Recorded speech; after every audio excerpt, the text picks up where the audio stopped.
The English have invaded Europe when everyone least expect it, and who stands in their way? An army from Burgundy and Lorraine. Whilst France sleeps, their vassals shall play. Hey, how's it going? My name is Jackie Fish. I have no idea what that intro was, but welcome back to another epic 12-12 online battle. Once again, we have an insane amount of soldiers. Over 24,000 men are here to fight and die for your entertainment. So make sure to hit that like button, make sure to comment down below if you enjoyed, and also be sure to subscribe if you haven't already. We're getting ever closer to 120,000 subscribers, which is just absolutely insane. If we could hit that before the new year, that would be amazing. That's kind of really what I would love to have happen. If we don't, it's not the end of the world, but it'd be really, really awesome if we could try and hit that. So yeah, if you're not subscribed, you always see my videos in your recommended. Be sure to go ahead and hit that subscribe button. That would be absolutely amazing. So yes, in today's battle, we have an English invasion of Europe, Burgundy to be precise. We've gone ahead and invaded whilst the snow is coming down thick and fast, and the French aren't going to come and kind of reinforce the men of Burgundy, so they're kind of by themselves. However, Lorraine have also come with a bit of influence in that area. Lorraine have also rallied an army together to try and push back the English. So it's going to be very, very exciting to see what these two, I guess, somewhat minor factions can do against this superpower. As you can see, the men of Lorraine pushing forward. I don't really get to see Lorraine. Actually, no, I don't get to see Burgundy too much. We see Lorraine quite often, actually, in these battles, but we don't really get to see much of Burgundy. So, again, I'm going to be kind of, taking a look at what their men are capable of, what they're going to be able to do. I'm assuming they get a pretty good roster as the archer fire does kick off. Obviously, the English longbowmen are just going to be so effective back there.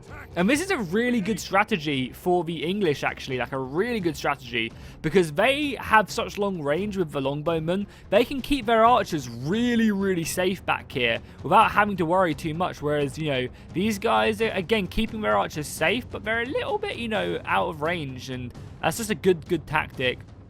But yeah, if we quickly take a look at Burgundy, I'm assuming they're going to have, very, very similar men to everyone else. We got the light spearmen right here. Behind that, we have some English longbowmen. So yeah, we got the English longbowmen mercenaries we saw in a battle not so long ago, actually, who I can't remember who they were fighting for. Maybe it was Burgundy.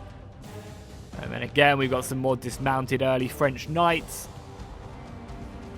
Behind that, we have their heavy infantry.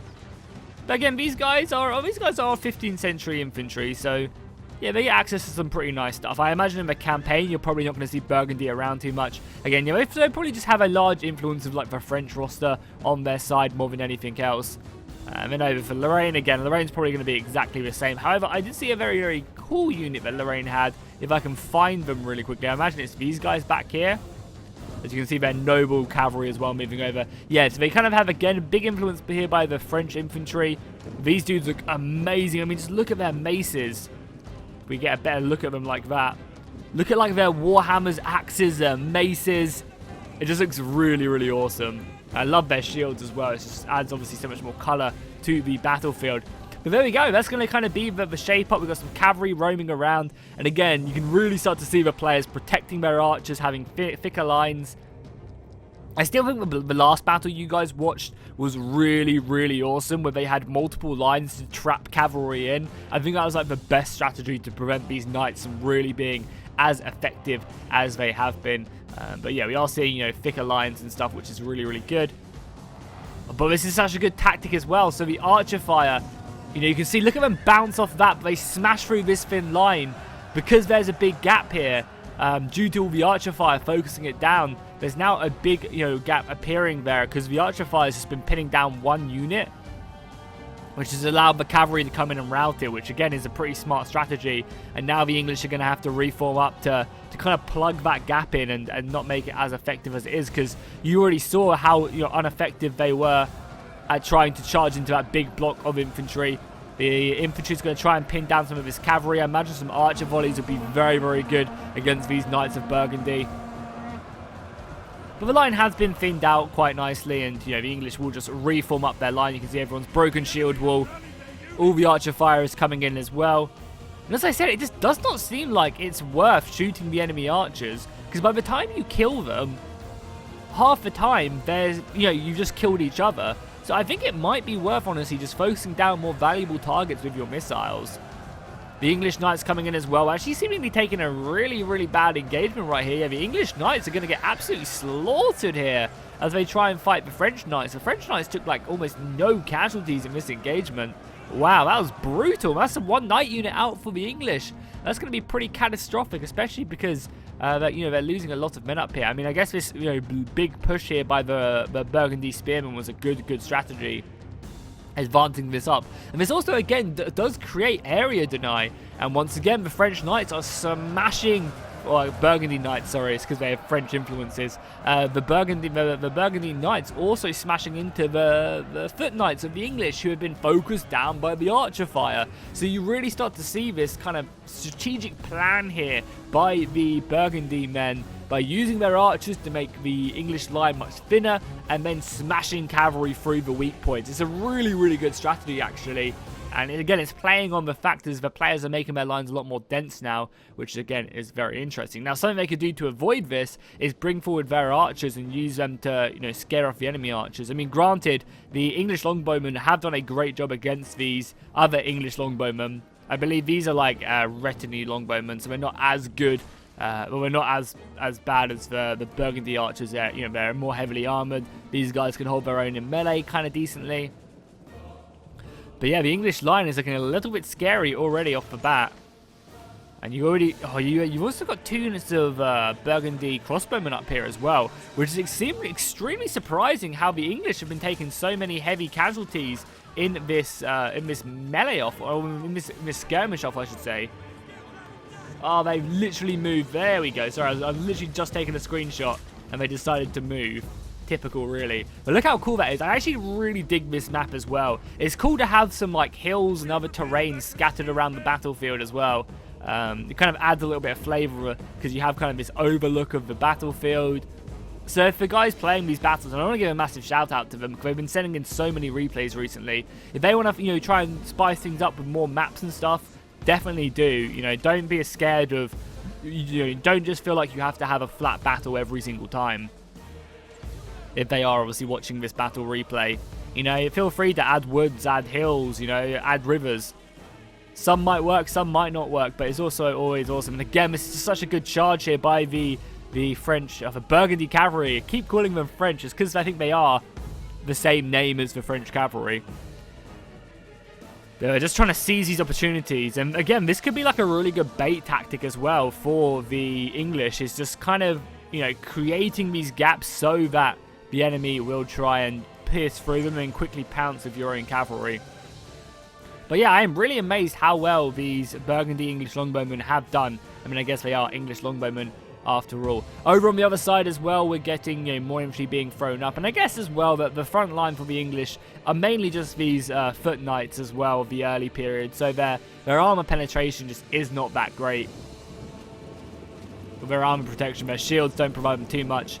And yeah, I think it's time for the English to advance forward. They should be able to smash forward through this front line now as well. I mean, it is just spearmen of the early period. They really should just try and close the distance. This is what they really have to worry about back here. So if they can simply just engage, that'll be really good for the English. But the longer I think the battle goes, the harder it's going to be. And as I said, I feel like Burgundy and Lorraine have a really good idea of not shooting missiles, but shooting infantry. Killing the missiles is good and all, but after time, all it does take is, once you smash through the enemy lines, it doesn't really matter too much. And again, it just looks so cool. I love seeing all these dense lines moving up. The infantry blocks just moving closer and closer. The men of Lorraine are just cheering on them, going, "Come on, you bastards, you English dogs." I'm sure they're going to be reinforced very soon as well. This is actually oh, okay. For a second, I thought this was the English line. I was going to say, there's a big gap here. And they do march forward. Heavy spearmen on the flanks now. Neither side wanting to give up. And both sides have their halberdiers just behind that battle line as well. Very, very crazy indeed. And I think we're actually getting some infantry engagements now over on this left-hand side. Yes, we are indeed. We actually have a unit of gunners as well. Very interesting. Yeah, unit of handgunners. The spear line's going to clash now. Both sides are going to throw in their soldiers. And it seems like the English definitely have the quality advantage on this left-hand side. However, as you can see, we do have some gunners back there. So if the gunners can find an aerial position, they can volley down and do some serious damage. Can they just literally shred armor like nobody's business. Seems like Burgundy have also engaged against the English line. And as I feel like I underestimated, you know, these are just early spearmen. However, the English knights are of the early period as well. So it's not like they're going to be just breaking through as if they were from some like crazy era, you know, 200 years ahead. Also, look at that engagement back there as well. That looks cool. So, you know, the English are going to be breaking through because they're just fighting spearmen. However, it's not like it's going to be completely one-sided. Oh my god, look at that brawl, man. From all the way down there, we'll just quickly take a look. That is one hell of a battle line, if I do say so myself. These spearmen in this all-out battle right now. I mean, these are, you know, both really good spearmen, extremely heavily armored. These guys are all of the late period. So I doubt we're going to see much here. I mean, the crossbowmen here are going to really help and maybe turn the tide in favour of Burgundy, just because you get these crossbow fires. But we're also getting some heavy infantry being deployed as well. We actually have the foot knights with their two-handed weapons looking to be pushed into here to break this formation up. Again, not a bad plan whatsoever. Let's quickly take a look on the overall battlefield as well, just to see what's really going down. So it seems like the English are breaking through this formation. The retinue longbowmen are also being thrown into combat. These guys can actually hold their own. You know, they're not infantry at the end of the day, but they are still pretty decent, even though they are armored with really small daggers. The bowmen are actually pretty decent. I think the English are going to make a breakthrough, like in this quadrant of the battlefield. Over on the English/Burgundy line, again, it seems like they actually have some pikemen up here. So this is a really good plan here by the forces of Lorraine. Using their pikemen are going to be just such a great thing to kind of push back the enemy forces. And as you can see, we're getting some English billmen being thrown into the fight. The English billmen are going to be putting down their bills and advancing through the ranks to, again, try and make as many gaps as they can. Does look like Lorraine do have a kind of a handful of really heavy infantry as well, sitting back as the English bowmen range in on some of this cavalry. Again, this is kind of what they want to be doing, focusing down more valuable targets, I think, than the enemy missiles. And they're killing quite a few of these horses. Wow, that volley killed like 6 or 7 of them. And now they're going to be retreating the hell out of there. No side is seemingly breaking, though, as again, we have the English in their heavy wall. Yeah, the men of Lorraine are barely even trying to break this because it's just going to be so difficult to do. We are seeing our first routes back here, though, and that is going to be the Burgundy bowmen. And we're also getting some Burgundy spearmen over here being broken by the advancement of basically everything. We've got heavy infantry here, we've got spearmen, we've got bowmen. And some of the elite spearmen of Burgundy are going to be routing. That could be catastrophic for their flank. I mean, obviously they still have to get through these heavy billmen, or these heavy halberds, but once they do that, then the flank is completely open. Is there much cavalry left on either side? Yeah, there's loads of cavalry left. There's 2 units of knights there, the generals, and also the cavalry, and vice versa as well for the forces of Burgundy and Lorraine. So it's really, I think, going to come down to who can exploit the gaps the best. And as you can see, we're trying to get a unit of Lorrainian cavalry through this gap, and it looks like they've made it. They're going to smash through that gap, looking to get onto the bowmen. Oh, and these English longbowmen have so much ammunition left, so if they can just get through before the English king turns up, that is going to be so good for them. No, they're going to look. They don't think they can hit the bowmen, so they're going to turn around and try and affect the melee engagement more than anything else, which is not a bad idea. However, charging into the back of all this infantry, this is going to be their deathbed right here. The English king comes down and surrounds him. The English longbowmen are zoned in on him.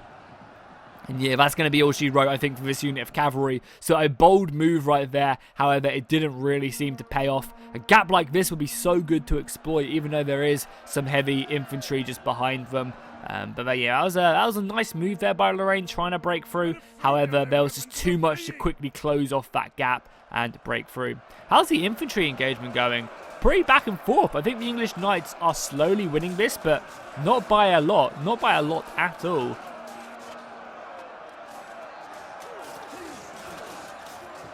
Both sides fighting viciously. And yeah, there's just no gaps appearing really at the moment, so no one can really exploit them. And as soon as they do, you know, cavalry gets pushed up, the archers focus them down, so it's extremely hard to break through. However, this is starting to become quite a big thing. You know, we have a lot of good infantry there. The crossbows are coming in and focusing down this unit of cavalry. The archers are trying to break through, but here we go. A big gap has appeared, even though we do have some English foot knights here as well, trying to, you know, plug that gap, but it's only going to be a matter of time until they break down as well.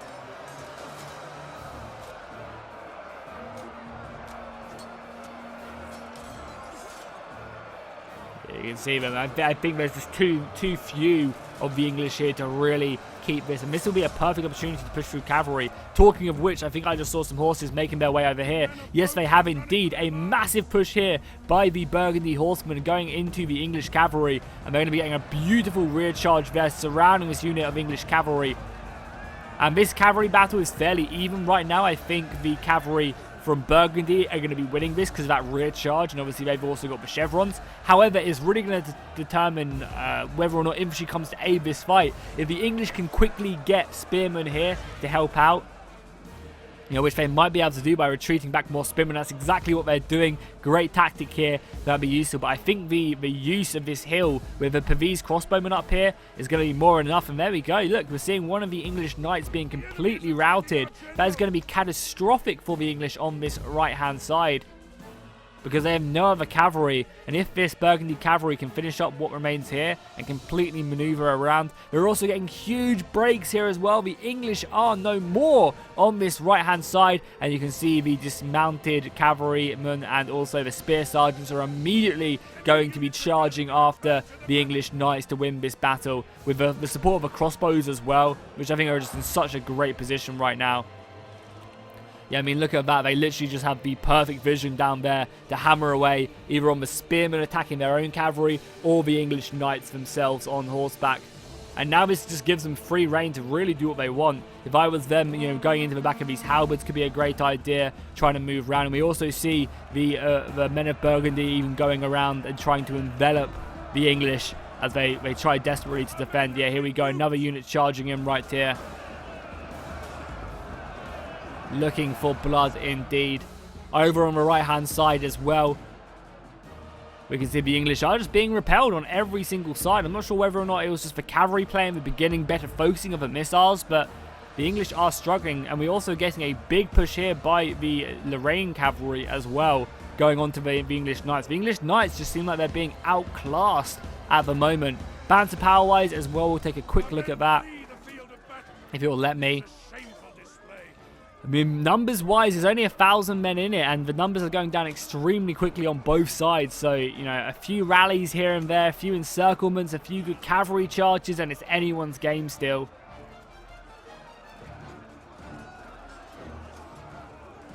I just feel like the gaps are being created by the defenders, by Burgundy and Lorraine, and they'll be able to just exploit them gaps. However, maybe the English still have some fight left in them. All the bowmen as well, trying to kill this Duke's bodyguard as well. Not a bad job either. They're going to be mincing him down, then longbowmen. They're going to be able to range in on him very, very effectively. But yeah, this right-hand side is completely broken. Look at these huge gaps. The cavalry going in to try and stem the bleeding, but it's honestly not going to be, you know, for much longer. Eventually, they will just simply overwhelm the English knights. There's going to be only so much they can actually do. The axemen are going to be finding their marks on the horses, dismounting the riders. And then once the English go down, then their other flank will completely collapse as well. Yeah, you can see some crossbowmen over here. Nice little push here, though, with the English spearmen going after the crossbowmen of Burgundy. However, they're going to be able to probably shake that off kind of effectively. They've also completely surrounded these units of billmen, and I imagine the billmen will just get absolutely slaughtered now. Being engaged on from the front, but also having this heavy knightly unit in the back is just going to be, you know, no match for them at all. They're going to get cut to pieces and will not stand a chance whatsoever. And you just see more and more men coming in. I mean, granted, the English have managed to surround this one unit of Burgundy knights. However, they are being reinforced by more and more infantry, so I doubt it's going to be too much. One of the generals going down, though. Yeah, it'll be this one right here. Seems like this unit of yeah, these units of infantry have managed to catch the general. And that's going to kind of shock the Burgundy line, or the Lorraine line, sorry, as the Lorraine general does go down. And we might see a few more breaks here that we wouldn't necessarily see. Yeah, we're seeing a lot more of the English heavy knights being committed now as well. The men are broken and running for their lives. I don't know. Yeah, it seems like the balance of power is going in favour of the forces of Burgundy and Lorraine. And I think unless something really big happens, I think they're going to just see off this battle kind of convincingly now. And again, I think it was down to the fact that the archers, you know, the English archers focused down the enemy archers, whereas the archers of Lorraine and Burgundy focused down the infantry, creating gaps that they could then use their cavalry to go in and pierce gaps in and take that away from the fight. We're actually going to be getting a rear charge off here as well, with just a couple horses left remaining. However, any heavy knights can still do some serious damage. I mean, if we take a look at that, let's see how many of them die when the numbers calculate in a second. You know, that's still 20, 30, maybe even a few more than that. You know, 35, 40 kills right there, just from a couple units of knights. Like, that's a really effective way of using these guys. It really is. And there we go. More English are breaking. I think the English just will not stand, and they will be pushed back. And you know, we're gonna have a few pockets of resistance as the English get cleaned up. But I think that's going to be it for this battle. I have a bunch of more cool battles coming for Medieval 1212 as well. I've got a really, really cool historical battle on the way, which is going to be very, very fun to do. I'm looking forward to casting that battle. I've got a Seven Kingdoms battle on the way. Actually, you might have already seen the Seven Kingdoms battle, but yeah, either way, we've got some more Game of Thrones making its way onto the channel. And just a whole range of other awesome engagements. So as I said at the beginning of the video, if you constantly see my videos, or this is the first time you're seeing them, be sure to subscribe. We upload videos every single day. Generally battle stuff, but if we get into a good campaign, you know, if 1212 comes out, this mod comes out with a campaign, we will 100% be playing it. And oh my god, look how fast this English king unit is coming. Jeez Louise, that was an insane charge. Yeah, the numbers of this unit are just going to be dissipated. They were so fast as well. How many men are going to be left here? Hardly any. Oh my god. That cavalry charge, that was really, really fast. I can't believe how fast the English knights were. The English aren't going down without a fight, though. There's actually a couple units over here as well. A couple units of the yeoman billmen who are being committed. I guess they won that fight on the right-hand side. The men are broken and running for their lives. But the rest of it, you know, we only got a thin line of Englishmen left now. Numbers-wise is, you know, heavily in favour of the... I mean, not actually. Oh, one of the generals goes down as well. That's going to be catastrophic for the morale of the English. As I said, the balance of power is actually more even than I thought it was, like number-wise. I mean, it's edging closer to 1,500 now, but... or just over 1,500 now. But still, like... yeah, I mean, they actually put up a good fight until the end. I kind of ripped them off a little bit too early. I think a lot of that is going to be down to these bowmen, though, who are going to be getting chased down. Are there any cavalry? Is there any cavalry left? There's a few units as this English king tries to go off. However, the Duke of Lorraine is going to chase him down and try and kill the English king. Going to be, you know, pursued, but they're also going to be getting a charge in here. The cavalry trying to kill off some of these foot knights, which are going to be such a hard unit to kill. The English knights are going to come in. And I think once this general goes down, we're going to see a massive break. I mean, saying that, though, the English are rallying kind of heavily. But, I mean, look at that. The entire left flank of the English have broken. And this, you know, the Lorraine is going to push over everything they have. Also, look at all the bodies, man. Just the indent in the snow. That is so cool. So cool seeing that. Our allies have lost their general. There you go. Also, both the generals are actually going down. Lorraine and Burgundy both lost their generals in this battle. God damn, I wish this was a head-to-head campaign like the Divide et Impera one we're doing. Like, just imagine losing these generals would be so important, and you know, imagine if there was manpower and oh, it'd be so amazing. I mean, the 12-12 campaign is going to be amazing nonetheless, but the fact that we're not going to have population in this is sad. You know, and it's probably something they're going to add in at some point a lot longer down the road when the mod is actually out and stuff. I don't think there's any rush with the 12-12 campaign. I know it's been in works for a long time. However, I feel like, Three Kingdoms isn't going to be a true historical Total War. So people will still come back to stuff like 12-12 to get their true historical fix. So, it's going to be around for a long while, I think. And they can always hopefully move stuff on to the next title as well after Three Kingdoms. But yeah, GG to Lorraine and also the forces of Burgundy. They managed to repel the English invasion. And I feel like both sides have played a lot better the more battles they do. Try and really understand. They normally play against the same sort of people. There's always normally at least two of these guys in these battles. And I feel like they definitely have learned a lot from these battles. At the beginning we saw extremely thin lines, and now we're seeing much more dense lines. And because of that, we didn't see as much cavalry action in that battle. And I think that was solely down to the fact of the players just preventing that from happening. Whereas in the early battles, if you watched them, from maybe a couple of weeks ago, you would see just, these cavalry units getting over 700, 800 kills on the regular basis. So it's kind of cool to see how it just really does deteriorate like this. But taking a look at Lorraine first, we can see that their entire line did pretty decent. If you ever have infantry with over 100 kills, it probably did pretty decent, especially ones of the early period. I mean, you have obviously your hard hitters here of 226 kills. The archers and crossbows doing their job as well. Over on Burgundy, their heavy infantry really being the MVPs of them, just cutting down the English knights. And even their longbowmen doing okay. I feel like this Pavese played a big role on that left-hand side. We'll take a look at the first English army. Again, their infantry just could not quite do as much damage as they wanted to. They kind of just got a bit outclassed. However, their heavy infantry did extremely good, and also their bowmen did okay. I mean, when you spend this much money on the bowmen, you really need them to all get like 230 plus kills like this one did. However, they just could not quite rack up the kills. I think they would have been better off maybe focusing down some infantry rather than trying to kill the archers. I think that maybe could have been the key point in that battle. The other English army, again, a few of them over 100, but nothing, too out of this world. And again, the bowmen just did not seem like they were worth it at all, because these are expensive units, and they just did not really seem like they could bring them to bear as effectively as, say, the other side. So yes, hopefully you guys enjoyed this battle. If you did, be sure to drop a like and a comment down below, and I'll see you guys in the next one.